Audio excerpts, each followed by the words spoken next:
নমস্কার বন্ধুরা, মনীষার আরেকটি নতুন ব্লগে তোমাদের সবাইকে স্বাগত জানিয়ে আজকের ব্লগটি শুরু করলাম। সবাইকে আমার তরফ থেকে জানাই শুভ সন্ধ্যা। আজ বুধবার, সন্ধে 7টা।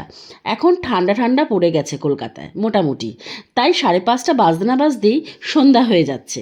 রান্না দেখে বুঝতেই পারছো, রাতের রান্না বসিয়ে দিয়েছি। আজ রাতে ঘরের রেগুলার চাল, যেই চালটা আমরা প্রতিদিন খেয়ে থাকি, আর মুসুরির ডাল দিয়ে আর শীতকালীন কিছু সবজি দিয়ে, যেমন ফুলকপি, মটরশুঁটি, কুমড়ো, আলু, শিম দিয়ে বসিয়ে দিলাম চালে ডালে।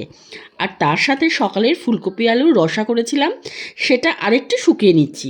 ব্যাস, রাতে আর কত লাগে, খাই তো একটুখানি। শীতকালে আমার এই সবজি দিয়ে খিচুড়িটা দারুণ লাগে খেতে।